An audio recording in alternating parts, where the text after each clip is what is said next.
Radio Grand Lac, sur les bords du lac du Bourget, c'est la radio autrement. La 16/9e, l'actualité cinéma de Radio Grand Lac avec Kevin, Guillaume et Vincent. Et bonsoir à toutes et à tous et bienvenue dans la 16/9e, votre émission sur l'actualité cinématographique, toujours sur Radio Grand Lac, 92.fm, radiograndlac.com. Et ce soir, nous avons une équipe au complet. Bonsoir Guillaume, bonsoir Vincent. Bonsoir Vincent, bonsoir Kevin. Oui, on attendait, on se faisait la révérence. Quelle synchronisation. De révérence mutuelle et digne. Comment allez-vous en ce début du mois de mars? Eh ben très bien, le beau temps est au rendez-vous. Oui. L'actualité cinéma est assez calme, mais on a eu quand même. Elle est un peu triste, hélas. Oui, c'est vrai, une fois de plus. Oui, Jack Hackman qui nous a quittés, mais dont on parlera dans le focus. Ça va nous donner l'occasion de rappeler aux spectateurs les grands films qu'il a tournés, parce que c'est quand même un grand acteur, ce monsieur. Et un peu déçu de la cérémonie des Césars et des Oscars, personnellement. Ouais. Je suis plus satisfait des Oscars en termes de récompenses, mais les deux cérémonies étaient chiantes. Ouais. J'ai cru comprendre. Alors moi, j'en ai vu que des extraits avec des passages plutôt drôles d'intervention de Franck Dubosc. Oui, c'était très drôle. C'était pas mal, ouais, c'est vrai. Enfin, même si j'ai une aversion pour ce monsieur, mais ça c'est mon avis personnel. Il était plutôt très drôle. Il a fait pleurer de rire Julia Roberts. Julia Roberts était en mode Oscar, il fallait rigoler tout le long. Oui. Mais c'est vrai que les autres tiraient la gueule aussi. Oui, c'est tout le temps. Il y a peut-être de ça, mais bon, un peu déçu pour le comte de Monte Cristo et l'amour ouf. Ouais. Mais bon, ça c'est un autre problème. Eh bien, pour le programme de ce soir, bien évidemment, dans un premier temps, nous allons parler des sorties de la semaine. Une semaine cinématographique qui retrouve un peu plus de couleurs que la semaine dernière, qui était un petit peu chiche en termes de sorties. Oh, c'est moyen, quand même, cette semaine. Hormis une. Oui, disons qu'il y a plus de sorties variées, on va dire. Mais attention... Je te mettrai au défi d'aller voir un film, vraiment. On verra. C'est vraiment, je te mets au défi. Et puis, en deuxième partie, nous allons évoquer nos avis sur les films sortis la semaine dernière. Alors, nous allons parler de A Real Pain, qui était nommé aux Oscars pour meilleur scénario original et meilleur acteur dans un second rôle, et qui a obtenu meilleur acteur dans un second rôle. Nous parlerons aussi de Nickel Boys, sorti sur Prime, et qui était nommé aux Oscars pour meilleur film et meilleur scénario adapté ou original, je ne sais plus, l'un ou l'autre. En tout cas, il n'en a eu aucun. Mais le film est intéressant. Et puis, je crois que, Guillaume, tu vas nous parler de Bastion 36. Rapidement, oui, de Bastion 36, oui. D'Olivier Marchal, qui est sorti directement sur Netflix. Et nous parlerons très, très, très rapidement de Queer, de Luca Guadagnino avec Daniel Craig, que nous avons pu voir chacun de son côté.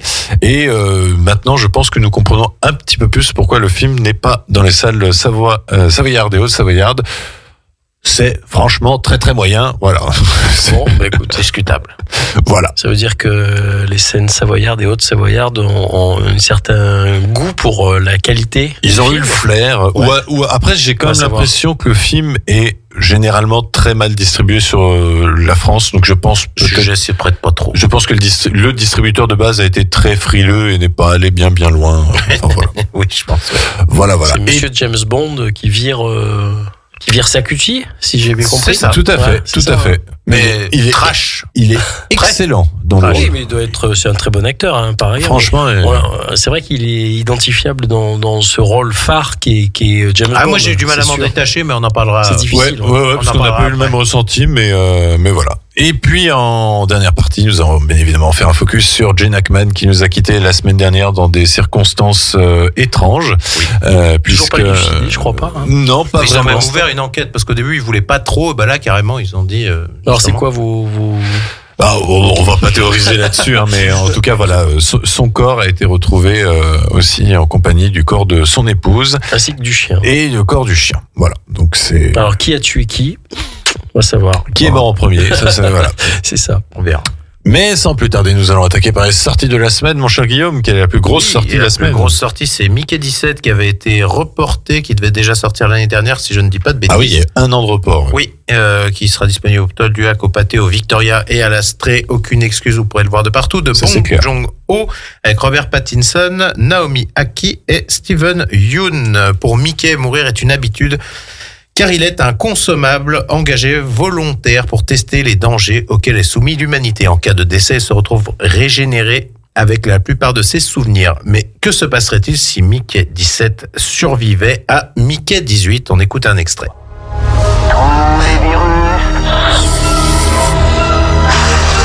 C'est bien. Il y avait effectivement un virus inconnu dans l'air. Du genre mortel. À demain. Chers pionniers et amis, quasiment chacun... Ah bah en tout cas, moi j'ai hâte de le voir. Moi je sais que toi tu l'as déjà vu en avant-première, mais ce film me fait Moi j'aimerais bien, ouais. J'aime bien les histoires avec ces paradoxes du temps comme ça et des trucs un peu intemporels. C'est-à-dire que... c'est pas une histoire de temps là. Non, mais il n'y a pas de boucle, mais quelque part ça se coopte. C'est des personnages qui sont presque dans ils sont dans la même dimension, a priori, je crois. C'est ça. Ah oui, mais totalement, oui. Voilà. Oui, en fait, c'est une histoire de clonage qui tourne mal. J'ai l'impression que ils n'ont pas flingué le clone précédent et il va se retrouver confronté. C'est ça. Voilà, une forme de paradoxe quand même temporel. Quelque part. Non. D'absurdité. Oui. Ouais. Mais j'aime bien ce côté-là de science-fiction. Moi, je suis assez fan. Non, puis c'est assez drôle. En général, la réalisation est toujours au rendez-vous avec notre ami Bong Joon-ho, c'est... Puis il a eu le temps de le peaufiner. Ah oui, tout à fait. Toi, tu l'as vu Je l'ai vu hier soir. Alors, je trouve que le film tarde énormément à décoller. Mais... on passe quand même un très très bon moment parce qu'on retrouve ce côté fable, science-fiction, humour noir. Oui, ça c'est un peu sa marque de fabrique. Voilà. Et Robert Pattinson fait un taf de ouf. C'est loufoque un peu dans l'humour. Ouais. Ah, ça, je pense que je vais. C'est Bong Joon-ho. Hein. Bong Joon-ho, il te fait vraiment, c'est l'ascenseur émotionnel à chaque fois. Oui. Mais parce que on se souvient de son dernier film Parasite qu'on pouvait autant rire aux larmes et puis la scène d'après avoir très très peur. Okja avait ce côté-là aussi, je trouvais. Oui. Ah ben Memories of Murder, Memories of Murder, t'as un moment où tu vas te marrer parce que quelqu'un est tombé et il a cassé une chaise et tu fais qu'est-ce que c'est drôle. Et la scène d'après, on te dit il faut amputer la jambe parce qu'en fait il s'est infecté avec sa blessure. Tu fais d'accord. On se marre moins. Voilà, il y a vraiment ce truc comme ça et franchement Mickey 17 n'échappe pas à la règle. C'est un bon film. J'avoue que j'en attendais peut-être un peu plus. Et Pattinson assez bon d'après ce que tu dis. Franchement, ouais. Bah oui, il joue une version de. Alors, Mickey 17 est un peu plus, un peu plus gentillet. Et Mickey 18 est un peu plus à la dure, quoi. Donc il a vraiment deux palettes à jouer. C'est vraiment sympa. On confrontera nos avis la semaine prochaine, alors. Évidemment, bien sûr. On change de registre. Le secret de Khéops, qui sort aux Toiles du Lac et au Pâté, de Barbara Schulz avec Fabrice Lucchini, Julia Piaton et Camille Japy.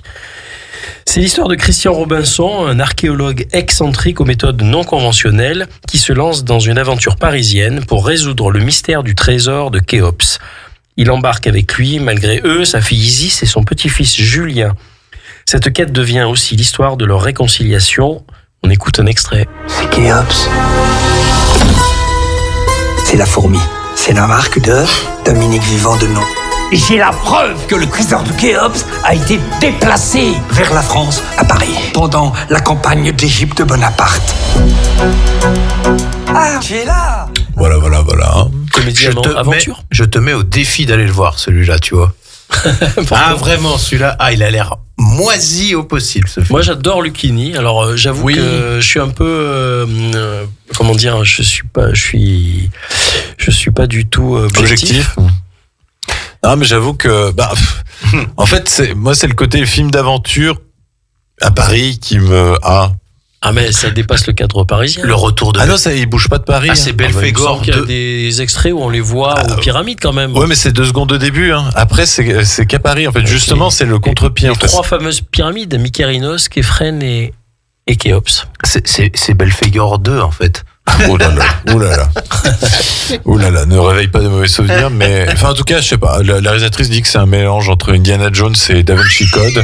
Je fais ouais, c'est en même temps. Pas exagéré non plus. Il est où le chapeau de ça peut être truculent, ça peut être enlevé au niveau même. Pourquoi pas. Mais je ne sais pas, Guillaume, si je ressens. S'il te plaît. Non, mais Cocorico, il faut défendre les films français. Ah oui, dans ce registre-là. Pas toujours, hein, tu sais, quand même. Alors, le film suivant, par contre, oui. Ça c'est un bon nanar. Ça sent pas bon. Ça s'appelle In the Lost Lands. Ce sera disponible au Toll du Lac et au Pâté. Et c'est réalisé par Paul W.S. Anderson. Avec Dave Bautista, Mila Jovovich et Harley Jover. C'est une reine qui pactise avec la puissante et redoutée sorcière Grey Alice afin qu'elle lui rapporte un trésor capable de lui conférer un pouvoir immense. Alice et son guide, le vagabond Boyce, doivent s'aventurer dans les dangereuses contrées perdues. Là, ils devront déjouer et combattre hommes et démons pour honorer leur part du contrat. On écoute un extrait. Consumé par une terrible guerre il y a fort longtemps. Il ne reste plus que les contrées perdues. Je cherche un guide pour aller dans les contrées perdues. Pourquoi veux-tu t'y rendre? Je suis à la recherche d'un immense trésor, d'une puissance infinie. Voilà. Donc Mila Jovovich est condamnée à s'appeler Alice dans tous les films qu'elle fait avec mais moi, je suis friand Anderson. vraiment de Paul W.S. Anderson. Hein. J'avoue. C'est nanar, tout ça. Et puis, il aime tellement sa femme. Il la met quand même en valeur dans tous ses films. Oui. Bon, en même temps, plus personne ne veut la voir ailleurs, donc. Oui, c'est vrai. Mais attention, tu as oublié de dire que c'est une adaptation d'un roman de George R.R. Martin. Oui.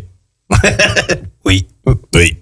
Non, mais moi je suis très friand de ce genre de conneries, je sais. Mais il y a un film que j'ai vu très très récemment, parce qu'il y a 2 jours, il me semble. C'était aussi Mila Jovovich qui jouait et il y avait des créatures. Et effectivement, il tombait dans un. C'est quoi ce film? Resident Evil. Non, Monster Hunter. Oh, Monster Hunter. Hunter. Oh, celui-là, il est. C'est pas un peu similaire? C'est le même réal. Voilà. Monster Hunter, c'est nul. Mais effectivement, ça m'a fait beaucoup rire. Oui. J'avoue. Après, il y a des scènes qui sont assez enlevées, mais. C'est très mauvais, mais c'est. Non, mais c'est bon. quand même bien. C'est bien interprété, bien. Mais l'histoire. Il n'est pas si mauvais réal. Techniquement, il n'est pas si mauvais réal qu'on veut le dire, quand même. Ouais. Non, si. Mais je défendrais presque ses 3 mousquetaires, sa version. J'ai pas vu. Franchement, elle mérite d'être vue pour l'audace un petit peu qu'il a essayé de faire preuve. Mila Jovovich joue le rôle de Milady. Exactement. J'en étais sûr. Ah bah oui. Depuis qu'il l'a épousée en 2009, elle a cessé d'être dans ses... Elle choisit que des réalisateurs, hein, parce que comme ça, elle peut faire que des films. Elle ne choisit que son mari. Voilà. Non, mais bon, avant, il y avait quand même Luc Besson. Ouais. Luc Besson. Oui, c'est vrai, oui. Mais c'était de tristes. Les films étaient mieux, quand même. De tristes souvenirs, quand même. Jeanne d'Arc.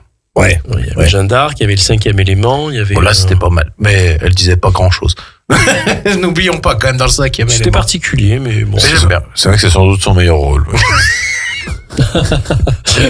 Vous êtes de mauvaise langue, quand même. C'est vrai. C'est fou. Tu trouves moi un meilleur rôle que ce que vous avez ce soir, mais que Multipass. Multipass, c'était le meilleur rôle qu'elle avait. Il vaudrait mieux pas avoir des films qui sortent là ce soir. Hein. Non, mais. Moi, je suis friand. Et on a dit Mickey 17. Hein. Oui. Autre sortie, le système Victoria de Sylvain et qui sort au Victoria, oui. Voilà. Tout à fait. Pas mal. De Sylvain Desclous avec Damien Bonnard, Jeanne Balibar et Cédric Apieto, directeur de travaux. David est à la tête du chantier d'une grosse tour en construction à la Défense.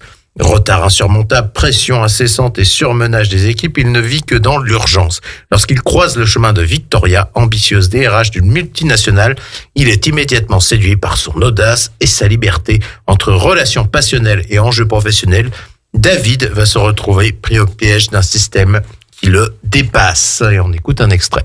Si vous passez à Bruxelles, comme ça vous m'offrirez un café. Pourquoi est-ce que vous démissionnez si c'est pas indiscret? Ça fait longtemps que j'ai l'impression de pas être à ma place. Terminez-le ce chantier.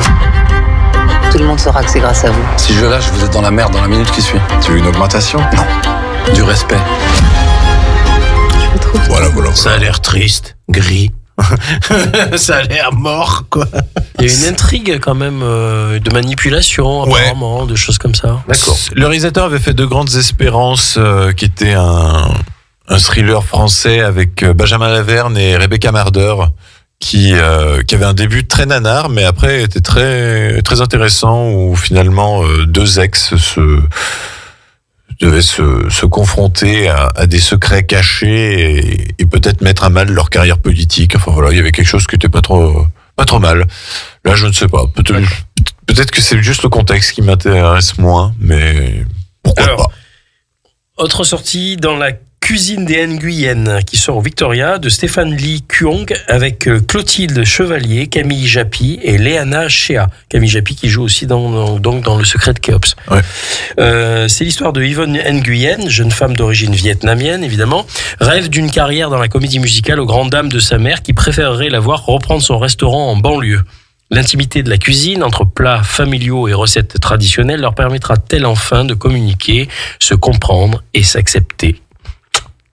On écoute un extrait.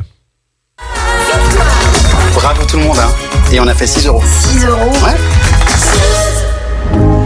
Faut que t'abonnes à la comédie musicale. On a toujours besoin de prospecteurs téléphoniques.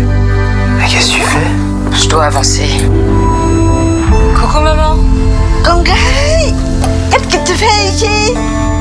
Nhưng mà phải làm sao với con đây? Voilà, donc dans la cuisine des Nguyen, qui a l'air d'être une comédie... Ah, tu vas aller voir ça. Non. Ah non. T'as pas d'entrain. Enfin, peut-être, je ne sais pas. J'ai sans doute beaucoup plus d'entrain pour le film suivant.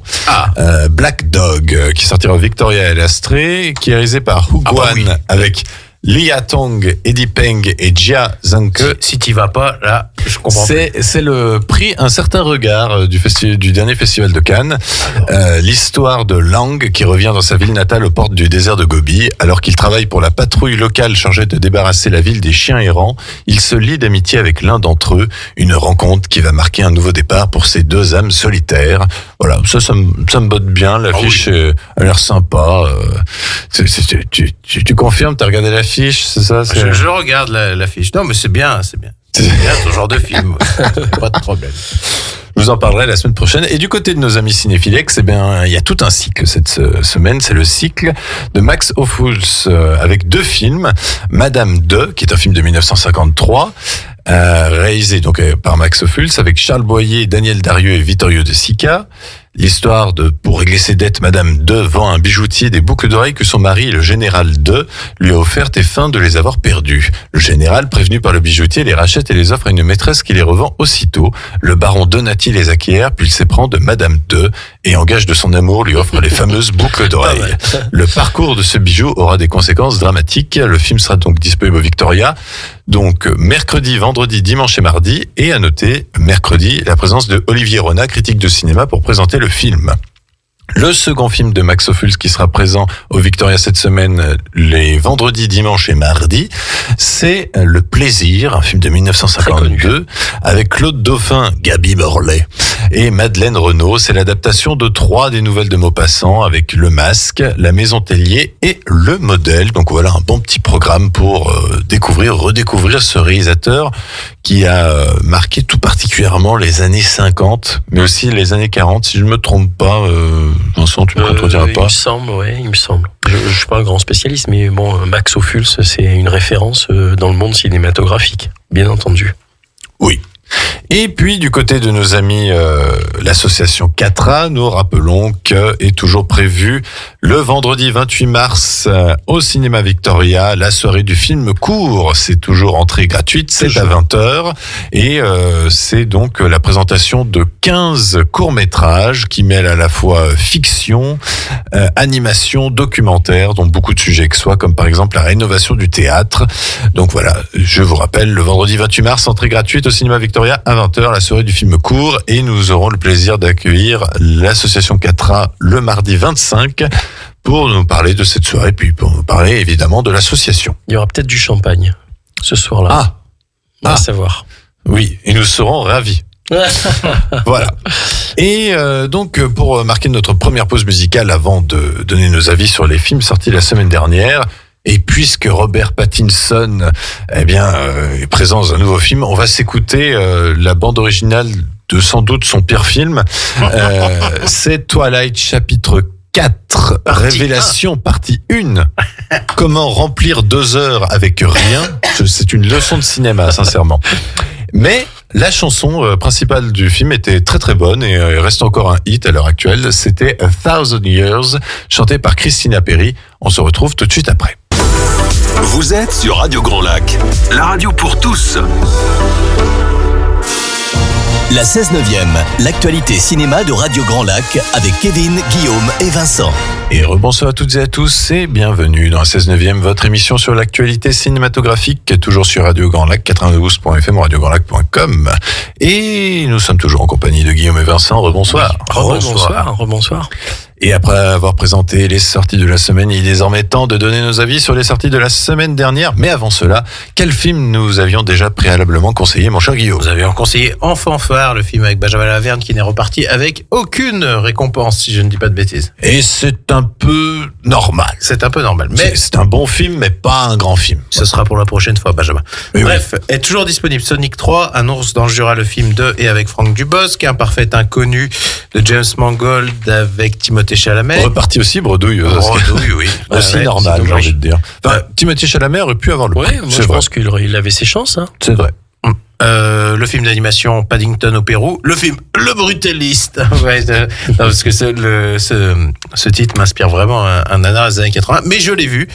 Et c'est pas mal. Je ne sais pas, ça mérite peut-être pas autant d'ovations que ça en a eu pour les Oscars et tout ça, mais je comprends pourquoi l'Académie l'a apprécié. C'est une grande fresque à travers l'Amérique, post-Seconde Guerre mondiale. Vraiment, on s'ennuie pas, je suis assez d'accord. J'aurais peut-être eu deux, trois choses à redire, mais Adrien Brody n'a pas volé son Oscar du meilleur acteur. Il est reparti avec, le film est reparti avec meilleure musique, meilleure photo et meilleur acteur. J'aurais mis, hormis meilleur acteur, j'aurais mis le prix ailleurs, mais après, bon, c'est une fresque. C'est un peu dans le style. La musique, c'est vrai qu'elle reste quand même. Il y a un thème au début. Le thème au début, il reste. La fin est un peu quand même tirée par les cheveux. Ouais, quand même. Un petit peu. Elle divise. Mais bon, ça fait penser à ces grandes fresques sur l'Amérique en mode Sergio Leone, ce genre de choses. C'est qui tu as dit le nom du réalisateur? Du compositeur? Non. Ah, le compositeur, non. Je crois pas que je le connaissais. Il y en a plus de trop, maintenant, en fin de compte, qui sortent un peu des Hans Zimmer ou autre chose. Si, ça prend du temps. Ouais. Il y a Alexandre Desplat, qui est très coté et qui ressort dans beaucoup de films et qui est français, Cocorico. Après, il y a un renouvellement aussi de génération, quoi. Les Zimmer, tout ça, vont pas tarder aussi peut-être à passer la main. Peut-être passer l'arme à gauche. Non, je dirais pas jusque là, mais au bout d'un moment, ça va peut-être pas tarder. Hein. Attends, John Williams est encore là. John Williams est encore là, mais ce que je veux dire, c'est que après certains ont tendance un peu à se caricaturer avec le temps, donc il faut laisser la place aux autres. Se répéter, oui. C'est normal. Et le dernier film que nous conseillons, c'est L'Attachement. Oui. Voilà, très très beau film avec Valeria Bruni-Tedeschi. Et voilà. Et par contre, on est toujours mitigé face à Mufasa, qui est toujours là, Vaiana 2, qui est toujours là, Captain America Brave New World, et Bridget Jones, folle de lui. Et nous vous déconseillons, par contre, God Save the Tuche, qui est toujours là, qui a dépassé les 2 millions d'entrées. Eh bien, c'est un nouveau succès, et nous sommes partis. Ah oui, je confirme. D'ailleurs, je fais un petit clin d'œil parce qu'on élargit les auditeurs de Radio Grand Lac. Je vous signale parce que là, j'ai un pote qui est à Belfort, là, qui est en train de nous écouter. Donc, je le salue. Et il avait participé d'ailleurs dans un film dont je parlerai plus tard quand il sortira au mois d'avril, qui s'appelle D'où Jésus. Donc, je le salue. Yannick, si tu m'entends. Voilà. D'accord. Et puis côté film de la semaine dernière, on va commencer par lequel? Allez, on commence par Queer, donc très rapidement. Le nouveau film de Luca Guadagnino avec Daniel Craig qui n'avait été distribué dans aucune salle du coin. Oui. Et on comprend pourquoi, parce que je me suis littéralement ennuyé devant cette fresque d'un écrivain perdu au Mexique, alcoolique, obsédé sexuel, on peut dire aussi. Je pense qu'il se définit comme pervers. Oui, comme pervers. Et on ne sait pas ce qu'il fait là. On ne sait pas vraiment pourquoi il fait ça. Disons que c'est une histoire d'amour à sens unique. C'est-à-dire que Daniel Craig va s'éprendre d'un jeune homme, mais au final, le jeune homme ne lui redonne pas en retour.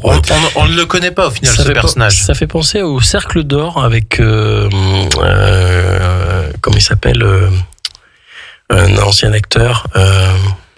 Alors là, celui qui jouait dans Le Vieux Fusil. Noiret. Philippe Noiret, voilà, Philippe Noiret, et qui jouait aussi un rôle d'un monsieur plutôt âgé qui tombe sous l'admiration d'un jeune, et il y a une histoire un peu comme ça. Et là, est-ce que c'est pas une adaptation ou un remake? Non, c'est une adaptation d'un bouquin et dont le personnage de Daniel Craig est quasiment le copier-coller de l'auteur. L'auteur, c'est William Burroughs, qui a aussi écrit, pour ceux qui connaissent, Le Festin nu, qui avait été adapté par Cronenberg. Et d'ailleurs, je m'étais dit pendant le film, il y a quand même une ambiance, Le Festin nu, et quand j'ai vu le film, j'ai dit, c'est normal. Oui, mais là, tu vois, je trouve qu'on n'a pas les tenants et aboutissants de ce personnage. On sait ce qu'il cherche, mais on sait pas d'où il vient. Donc on a du mal à s'attacher à lui, je trouve. Après, ça part dans un trip... à la recherche d'une drogue. Psychédélique au possible. Enfin, c'est vraiment, je vous déconseille, si vous voyez ce film... il y a des bonnes idées de réalisation. Au début, j'ai trouvé quand même pour rendre le sentiment amoureux et pour voir la différence entre ce qu'il aimerait qui se passe et la réalité, il y a des effets de superposition qui sont bien trouvés. Mais voilà, du réalisateur Luca Guadagnino, c'est le plus faible que j'ai vu. Je vous conseille plutôt Bones and All, Call Me By Your Name et Challengers récemment, qui était une bonne surprise. Ok. Voilà. Tiens, je te laisse continuer avec Nickel Boy. Nickel Boys. Alors, je vais peut-être parler d'abord de Real Pain, qui était une sortie cinéma. Le deuxième film réalisé par Jesse Eisenberg. Le premier film j'ai trouvé que c'était bien, mais sans plus. Je l'avais vu à Cannes, en présence de Julianne Moore. Je me souviens de son parfum. Et, t'as bien de la chance, toi. Et par contre, son deuxième film, la Real Pain, qui a donc remporté l'Oscar du meilleur acteur dans un second rôle pour Kieran Culkin, mérité. Mais c'est bien la seule chose que méritait le film. Je vous avoue que je me suis beaucoup ennuyé devant cet exercice assez verbeux d'une chronique entre deux cousins qui s'apprécient mais se détestent aussi en même temps, et par le biais d'un voyage en Pologne sur les traces de leur grand-mère, qui était une émigrée polonaise et qui était partie aux États-Unis. Voilà, ils vont se rapprocher, mais ils vont aussi se confronter. Enfin voilà, c'est assez classique. Le problème de Jesse Eisenberg, quand il n'est pas canalisé, quand il se dirige lui-même, c'est qu'il parle. Ouais, il le reproche à la Woody Allen un peu. Ouais, mais Woody Allen est drôle. Enfin, je sais pas. je sais pas. Woody Allen, il a un peu ce côté drôle malgré lui, tu vois. Oui, et Jesse Eisenberg n'a pas le sens de la punchline. Oui. Alors que Woody Allen, il peut te faire un discours extrêmement long, mais il va te finir par une punchline. Je dis, ok, je comprends pourquoi je me suis fadé de 2 minutes de monologue. C'est pour avoir cette phrase-là. Là, j'avoue que je me suis un peu ennuyé, et d'ailleurs, c'est ce que j'ai dit à Guillaume. J'ai réussi à m'ennuyer devant 1h29 de Real Pain, alors que j'ai pas vu passer les 3h35 de Brutalist, quoi. Donc, j'avoue que j'ai été un peu déçu. Ouais, quand c'est comme ça, c'est qu'il y a un problème, oui, effectivement. Ouais. Alors, Jennifer Grey est là, mais, pourquoi on a laissé bébé dans un coin, quoi? C'est littéralement. Je me viens cette phrase à la fin du film. Elle aurait pu ne pas être. Enfin, je suis content pour elle, un nouveau rôle, mais. Elle va nous faire Dirty Dancing 2. Oui, alors ça fait longtemps qu'on nous l'annonce, mais je sais pas quand est-ce qu'il va sortir. Il faut peut-être se refaire une hanche ou deux avant. Il y a 2-3 opérations, qu'est-ce que tu veux que je te dise? Il faut pas trop tarder parce que ça va être peu compliqué. Ça se prépare, ces choses-là, tu vois. Oui. Enfin voilà, Real Pain, ça n'a pas été trop ma tasse de thé, mais voilà. Et puis Nickel Boys, un film sorti sur Amazon Prime que j'ai découvert, qui là par contre est un peu plus intéressant, qui est un film centré sur un centre de détention juvénile dans les années 60 aux États-Unis, où l'on comprend du coup très rapidement, parce que le personnage principal est un jeune garçon noir, et on comprend que dans ce centre de détention, la ségrégation était assez élevée. Mais en fait, au début, on se dit que c'est la ségrégation des années 60 qui était présente partout, et en fait, l'horreur de l'endroit va aller en gradation. Et on va découvrir que c'est une histoire vraie et qu'il y a eu des choses absolument sordides qui se sont passées en ce lieu. Et en fait, ce qui est d'autant plus fort, c'est que tout le film est en vue subjective. C'est-à-dire le personnage principal, on ne le voit pas, ou alors on ne le voit que quand on va être dans la vue subjective de son meilleur ami, qu'il va rencontrer dans ce centre de détention, mais on est tout le temps en vue subjective, ce qui renforce évidemment l'immersion. Voilà. Donc c'est un film très lent par contre, qui doit être éprouvant. Mais la fin, la dernière demi-heure est très très très très très éprouvante. Et je comprends pourquoi on a fait ce film, pour vraiment mettre en lumière quand même les événements qui sont déroulés en ce lieu, qui sont absolument abominables, quoi. Et puis évidemment, il y a toute cette histoire aussi d'injustice, puisque le personnage principal n'aurait pas dû être enfermé dans ce centre de détention, il n'avait rien fait. Il était là au mauvais endroit, au mauvais moment, le coup classique, hélas. Mais voilà. Un très bon film que vous pouvez découvrir sur Prime. Okay.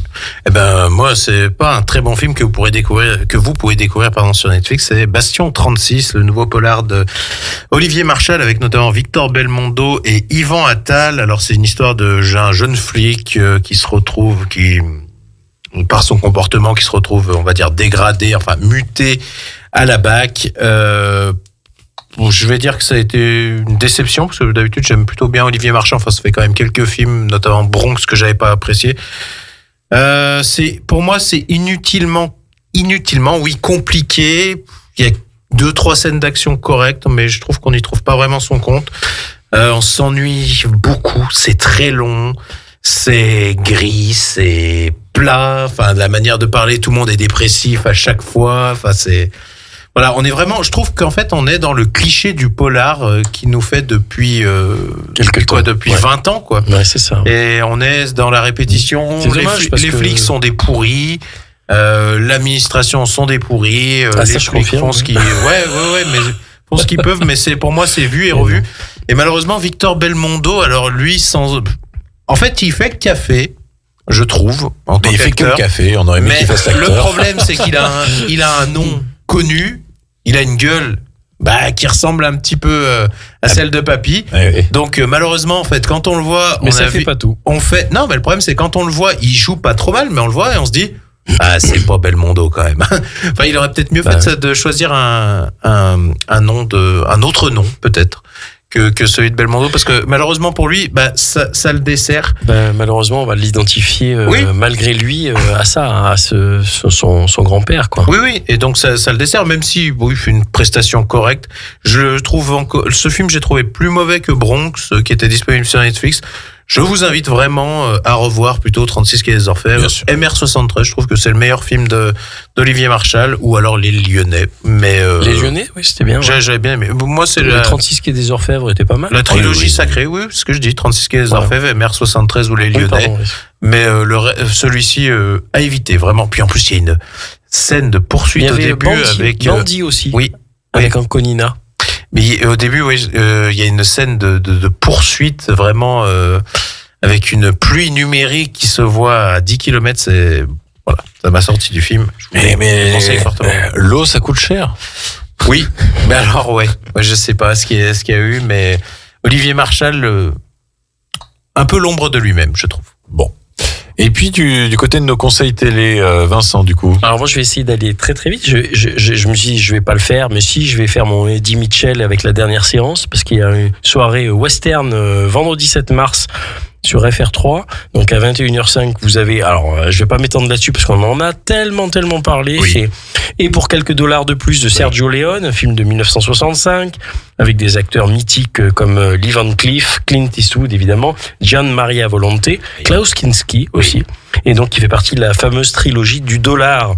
Le meilleur, mais voilà, il y aura débat peut-être. Voilà, dans lequel il y a pour une poignée de dollars qui était le premier, ça c'est et pour quelques dollars de plus qui est le deuxième, et il y avait donc le bon, la brute et le truand. Donc c'est une forme de ligne directrice un petit peu comment dire de artistique, parce que il n'y a pas de lien, on peut les voir les trois séparément. Oui. Mais c'est voilà, c'est un peu le personnage sans nom à peine pour Clint Eastwood qui interprète dans les trois westerns un rôle assez marqué, on va dire. Et puis dans la continuité, et je vais vous dire pourquoi je l'ai choisi aussi, c'est les professionnels de Richard Brooks, qui date de 1966, donc un an plus tard après, et pour quelques dollars de plus. qui est avec des acteurs non moins mythiques comme Burt Lancaster, Lee Marvin, Robert Ryan, Woody Strode, Claudia Cardinal et Jack Palance, entre autres. Et c'est un très très bon western. Ça serait d'ailleurs un des meilleurs westerns de Richard Brooks, qui peut s'apparenter à celui de Vera Cruz de Albert Aldrich ou de La Horde Sauvage de Sam Peckinpah. C'est une très belle histoire, donc moi je vous invite à la découvrir. Je vais pas m'étendre là-dessus parce que on n'a peut-être pas trop le temps non plus. Mais Richard Brooks avait fait aussi un éminent western qui s'appelle La Chevauchée Sauvage, que j'adore. En 1975, dans laquelle se trouve, je fais le lien avec Gene Hackman, puisqu'il y joue, avec James Coburn et Candice Bergen. Donc on pourra en parler tout à l'heure, éventuellement, dans la troisième partie de l'émission, où on développe la carrière de Gene Hackman, ce grand monsieur du cinéma qui nous a quittés. Et qui a fait beaucoup de westerns. Eh bien, voilà. Écoutez, avant de se lancer sur le focus de Gene Hackman, pour lui rendre hommage, on va s'accorder une deuxième pause musicale et on va s'écouter The Power of Love, Huey Lewis and the News, de la bande originale de Retour vers le futur. Entre lac et montagne, Radio Grand Lac, c'est votre radio. La 16/9e, l'actualité cinéma de Radio Grand Lac avec Kevin, Guillaume et Vincent. Et bonsoir à toutes et à tous, vous êtes toujours dans la 16/9e, votre émission sur l'actualité cinématographique sur Radio Grand Lac 92.fm, radiograndlac.com.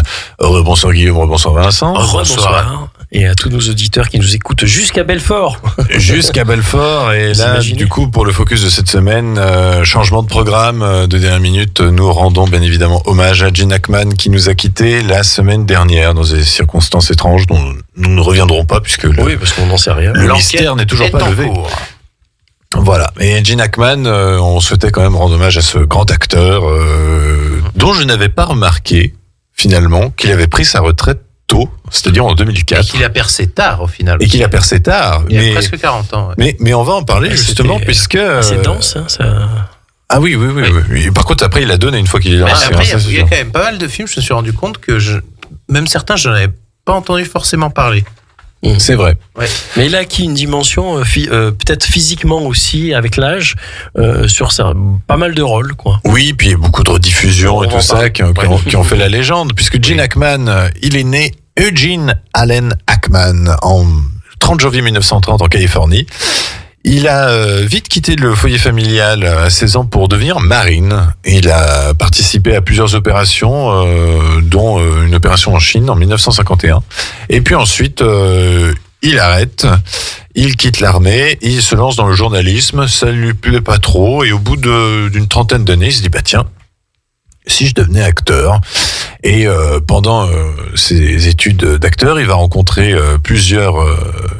éminents acteurs comme Dustin Hoffman, Peter Falk ou encore Robert Duvall qui a plus longtemps galéré que lui à faire son trou, mais à trouver son nom. Mais une fois qu'il a trouvé son trou, quel trou! Robert Duvall. J'ai comprendre que les trois là, Robert Duvall et Dustin Hoffman et Gene Hackman étaient ensemble dans la même piole. Non, c'est pas Dustin Hoffman, c'est Peter Falk. Peter Falk, voilà. Dustin Hoffman, il l'a connu, mais il n'était pas en coloc avec lui. D'accord. Mais oui, il était en coloc avec Peter Falk et Dustin Hoffman. Et en fait, ils n'étaient pas trop bien vus par l'école académique du cinéma, et donc du coup, ils se sont démarqués autrement. Je présume que ça, en plus, ça devait être l'acteur studio, la Lee Strasberg et compagnie. Oui, donc, vu... Hoffman, Duval, Falk aussi. Falk qui était de la Lee Strasberg. Ah, je pense, oui. Je pense. Quand on voit les films de, j'ai oublié le nom, Cassavetes.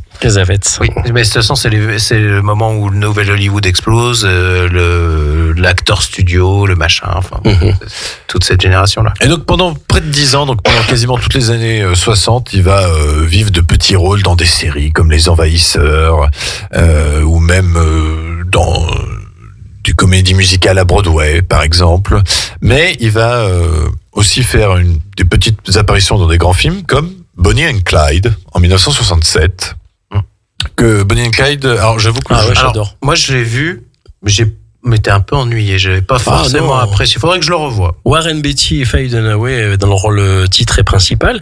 Et lui, il interprétait le frère de Warren Beatty dans le. Ah oui, c'est ça. Clyde, oui, c'est le frère de Clyde. Ouais. Et en fait, il a pas un grand rôle, mais en fait, il a été suffisamment remarqué a priori. Et effectivement, il tire son épingle du jeu et il donne une dimension plus étoffée à la fratrie. Enfin, voilà, à cette histoire aussi. Mais c'est surtout son rôle en 1971, rôle principal du détective Doyle dans French Connection de William Friedkin, qui lui vaudra vraiment de se faire connaître. Extraordinaire. Et de lui donner son premier Oscar du meilleur acteur en 1972. Quelle poursuite! French Connection, c'est un grand classique, on est d'accord. C'est énorme. La poursuite du métro, tout ça. C'est énorme. C'est génial, ce film. Et cette fin glaçante. Oui, c'est vraiment la fin, en plus. Oui, puis il y a une tension palpable dans ce film qui est due à l'interprétation des deux acteurs principaux que sont Gene Hackman et Roy Scheider, parce qu'ils jouent éminemment bien également. Et puis il y a aussi la musique de... Alors c'est Dolin, c'est... Ah zut. Oui, j'allais dire une bêtise, j'allais dire Schifrin, mais c'est pas Schifrin.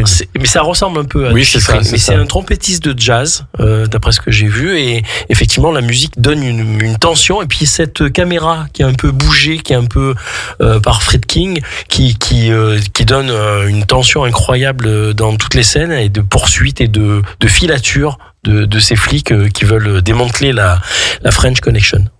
Et oui. Après French Connection, on a aussi, en film notable, on a L'Aventure du Poséidon, 1972. Moi, je l'ai vu il y a très longtemps, mais c'était vraiment bien. Hein. C'est un film catastrophe. C'est le bateau qui se retourne en fait sur lui-même, et après ils doivent s'en sortir et tout. Il y avait un remake en 2003, je crois. Avec Kurt Russell, il me semble. Oui, de Petersen. Alors oui, c'est vrai que je me rappelle les deux, mais j'ai un peu de mal. Je l'ai vu il y a très très très longtemps. Oui, moi aussi, mais j'en gardais un bon souvenir en tout cas. On pourra noter aussi qu'il a joué dans 2 Palmes d'Or à Cannes quand même, L'Épouvantail de Jerry Schatzberg en 1973 et Conversation secrète, Palme d'Or également en 74, réalisé par Francis Ford Coppola, un très très très très grand. J'ai découvert hier justement, j'ai fini hier, très très bon film. Mais comme je t'ai dit, je lui ai préféré, alors peut-être c'est d'avoir vu avant, Blowout de Palma. Ouais, moi je le distingue bien, mais c'est un de ses copains aussi. Donc, mais quand même, on se dit que Coppola, il a enchaîné Parrain, Conversation secrète, Parrain 2. Je se dis, c'est pas mal quand même. On se demandait comment Jackman s'est pas retrouvé dans le Parrain 2. C'est vrai, c'est vrai. Et ben c'est peut-être parce qu'il jouait en 1975 le détective Doyle dans French Connection 2, qui cette fois-ci se déroule à Marseille. À Marseille, ouais. Avec la présence notable de Bernard Fresson. Et vous conseillez ça, le 2? Moi j'ai bien aimé. Beaucoup moins. Franchement, c'est différent, mais Gene Hackman, il délivre une très très bonne prestation, surtout qu'à un moment où il doit se sevrer de la drogue. Ouais. Mais pour moi, c'est un peu plus décevant, mais c'est une suite logique, puisque effectivement, il est pris par la toxicomanie, parce que suite à ce qui s'est passé, on comprend que ça a été tellement dur que la fin est brutale. Je me rappelle la fin du premier. Ouais. La fin est brutale, et en fait, du coup, la logique, c'est qu'il va à Marseille pour continuer son enquête. Et en fait, on le torture en lui injectant de la drogue, et après, du coup, il a du mal à s'en sevrer. Et donc, il y a vraiment toute une séquence très longue, par contre, peut-être. Mais Bernard Fresson dedans, et qui joue, du coup, il remplace Roy Scheider, pas dans le même rôle, mais dans le rôle d'un acolyte. Moi, j'aimais bien Bernard Fresson, mais il y a certaines choses que j'ai appris à son sujet qui m'ont très largement déçu. On n'en dira pas plus, mais bon, voilà. Autre film, mais évidemment, il finit les années 70 avec le rôle de Lex Luthor, le plus grand cerveau criminel que la Terre ait jamais connu. J'adore quand il joue Lex Luthor. Oui, parce qu'il donne un rôle un peu comique finalement, mais toujours assez crédible dans ce personnage de méchant. La bonne phrase là où il faut aussi la présence, enfin tout ce qu'il faut pour jouer un excellent Lex Luthor, souvent copié. Quasiment jamais égalé, on va dire. Au final, c'était quand même un rôle à contre-emploi, parce que, à part Frankenstein Jr., où il avait un petit rôle, on l'avait pas vu dans des rôles comiques, au final, Gene Hackman. Ouais, c'est vrai. Rôle comique et méchant. Et méchant. C'est vraiment la double casquette, là. Et il y avait l'anecdote au sujet de ses cheveux. Il a jamais voulu se raser la tête. Oui, il avait mis Alors, il a quand même fait l'effort, et il voulait pas mettre comment dire, de postiche, de perruque, un truc pour simuler qu'il avait le crâne rasé. Il l'a fait qu'à la fin, où il met une perruque dessus, où il enlève un peu comme un chapeau. C'est ça, oui. C'est à la fin justement où il fait Lex Luthor, le plus grand cerveau criminel. Voilà. Et là, on s'aperçoit qu'il était chauve, enfin depuis le début, mais d'ailleurs il a les cheveux un peu hirsutes de manière à faire penser qu'il porte tout le long, il porte un postiche. Ils ne sont en fait que ses vrais cheveux, parce qu'il n'a jamais voulu se raser la tête pour ce rôle. Lex Luthor qui rejouera également dans Superman 2 et Superman 4 qui est de piètre mémoire. Oui, là c'est... Mais Gene Hackman marquera aussi les années 80 avec un rôle marquant pour Mississippi Burning de Alan Parker. Ah, ça c'est chef-d'œuvre ça. Très bon, ouais. Qu'il partage avec Willem Dafoe. Ça, j'ai découvert il y a 2 jours aussi, justement. Et excellent, vraiment un propos. Une tension palpable aussi, dans laquelle il sait mettre tous les. Mais il a le rôle du malin, en fait. Normalement, il a plus tendance. Tu sais, c'est pas comme dans French Connection où il est un peu bourrin. Borné, ouais. Là en fait, c'est plus Willem Dafoe qui a le rôle de l'agent du FBI. Borné, cadré, tu vois, procédures et tout ça, alors que lui, il connaît un peu la région où il va, où ils sont, la région du Mississippi, et il veut la jouer plus finaux, plus diplomatique. Ouais, c'est plus pas vraiment diplomatique parce qu'à la fin il pète un peu un câble, mais plus subtil, ouais, et vraiment. Mais dans French Connection, je suis pas d'accord, il est pas buté, il est tenace. C'est pas pareil, c'est un mec qui lâche pas, quoi. Et d'ailleurs. Tout le long, quand il fait les courses-poursuites, il lâche pas les personnes, quoi. Mais il est un peu bourrin quand même, c'est le souvenir que j'en ai. Mais après, c'est pas gênant, mais dans Mississippi Burning, ouais, c'est assez différent et vraiment un propos très très actuel, inspiré d'une histoire vraie, ce que je ne savais pas et je vous conseille vraiment. Il est disponible sur Prime Video d'ailleurs. En tout cas, des tensions de ségrégation qui existent dans cette partie des États-Unis. Sur le clan et tout ça. Voilà. Et puis dans les années 90, là, il y a du chef-d'œuvre. Ah oui. Il y a évidemment Impitoyable qui vaudra son 2e Oscar. Cette fois-ci, Oscar du meilleur acteur dans un second rôle, puisqu'il joue entre guillemets l'antagoniste, puisque c'est tout le propos du film. C'est toujours compliqué de se dire qui est véritablement l'antagoniste. Little Bill. Et Impitoyable, réalisé par Clint Eastwood, immense chef-d'œuvre, le western crépusculaire par excellence, que l'on adore tous, bien évidemment. Oui. Mais aussi d'autres films des années 90. Un en particulier que j'aime beaucoup, qui est aussi réalisé par Clint Eastwood, c'est Les Pleins Pouvoirs. Excellent, oui. Où cette fois-ci, Gene Hackman joue le président des États-Unis, mais un président avec une face sombre, très sombre.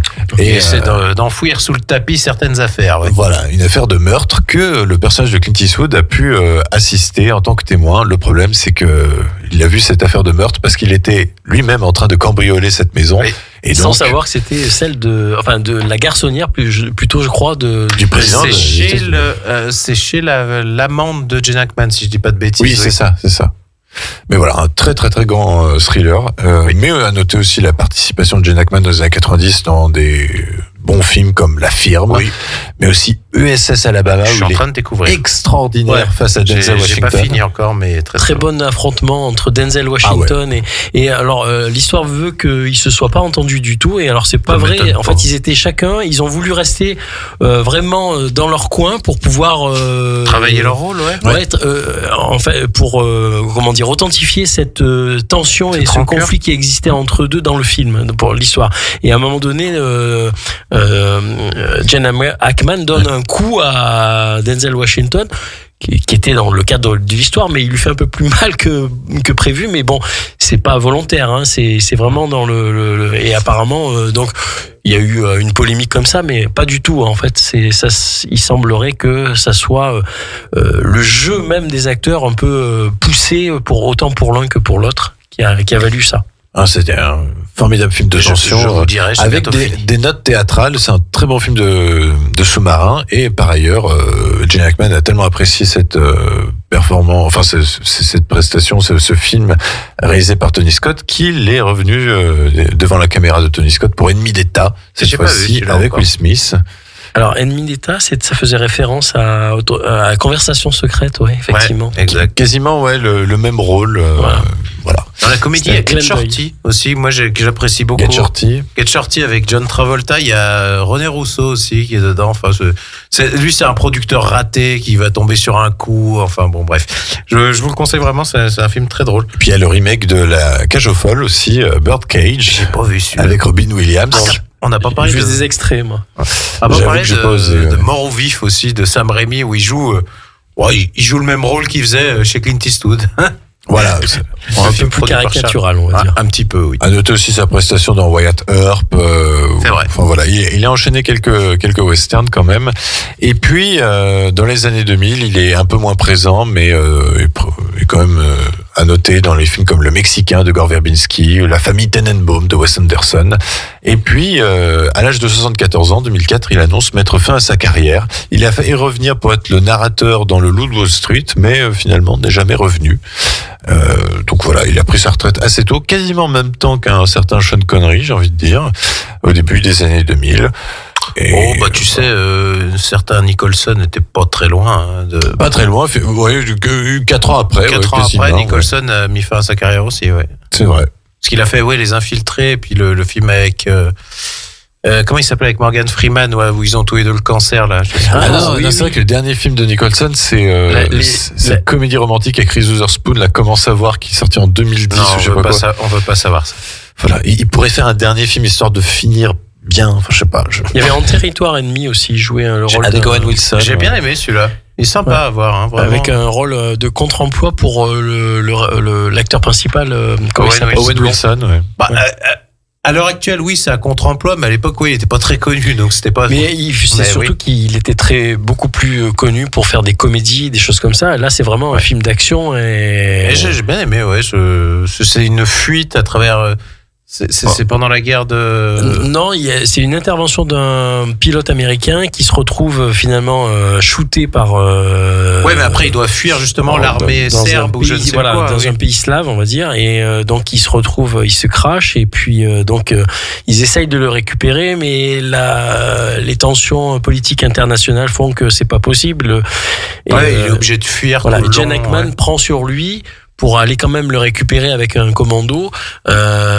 Il fait partie d'un bateau, comment il s'appelle, comment on appelle ça, un porte-avions. Non, mais le plus gros grade. Amiral. L'amiral, voilà. Il est amiral dans ce rôle-là, mais ça lui vaut quand même le fait qu'il soit dégagé à l'issue de ça, parce qu'il a pris parti pour récupérer son gars. Oui, et puis après, en plus, Owen Wilson est là pour apporter des preuves qu'il y a des crimes de guerre qui sont produits. Ouais, ça me revient, ouais. Enfin bon. Excellent film à voir. Ouais, c'est plaisant. Donc on l'a encore revu il n'y a pas longtemps. Nous vous invitons à redécouvrir donc la filmographie de Gene Hackman, qui hélas nous a quittés à l'âge de 95 ans. Voilà. Il y avait La Chevauchée sauvage aussi, donc de Richard Brooks en 1975. Voilà. Et donc on va se quitter là-dessus sur une troisième pause musicale. Mais avant cela, programmation de la radio demain, une seule émission. Comment ça va, présentée par Bruno de 11h à 11h45. Et ce n'est pas le seul hommage que nous allons rendre ce soir, Gene Hackman, puisque nous avons aussi appris la mort hier de Herbert Léonard. Et donc, nous lui rendons hommage en écoutant son grand classique, Pour le plaisir, écrit par Julien Lepers. Oui. Voilà. D'ici là, portez-vous bien, passez une bonne semaine et surtout allez au cinéma. Ciao, ciao.